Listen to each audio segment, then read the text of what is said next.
Now to the major claim from former President Donald Trump, saying in a social media post that he expects to be arrested on Tuesday, urging his supporters to protest. He says the charges will come from the Manhattan District Attorney's Office over alleged hush money payments. Trump's spokesperson walking back his claims. Tonight, reaction from both sides of the aisle, including former Vice President Mike Pence.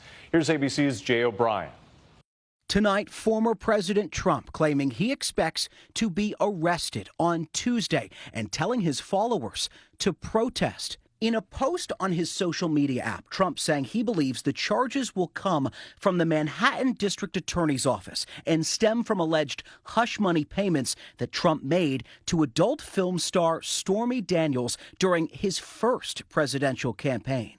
ABC News has not verified the claims, but later a Trump spokesperson appearing to walk back the post, saying there's been no notification of charges from the DA, blasting the investigation as a witch hunt. Prominent Republicans rallying to Trump's defense. ABC's Jonathan Karl pressing former Vice President Pence in an exclusive interview for This Week. He's calling on people to protest, to come out and protest, take our nation back. We know what happened the last time he said that. Well, John, the American people have a constitutional right to peaceably assemble. The frustration the American people feel about what they sense is a two-tiered justice system in this country, I think is well-founded.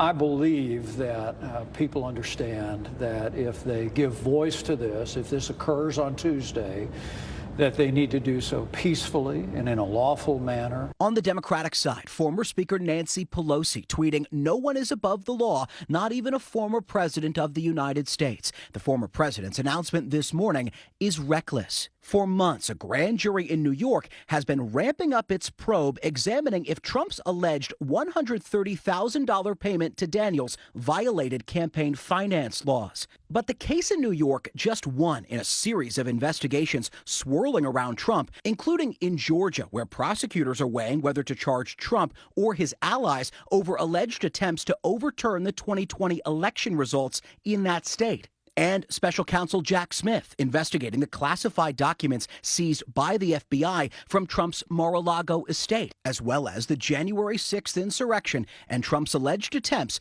to hold on to power. Jay O'Brien with us now from Washington. And Jay, what more are you learning about the Manhattan DA's investigation and any potential charges for former President Trump? Yeah, with all eyes on the Manhattan DA now. They had no comment today after that Trump post. These grand jury proceedings are secret, but we do know that Stormy Daniels met with prosecutors just this past week and that Michael Cohen, Trump's former fixer, also testified before this grand jury. We also know that the DA's office told Trump that he had a right to testify before this grand jury himself. That's something that New York prosecutors typically do before they move forward with an indictment. Jay O'Brien, our thanks to you tonight.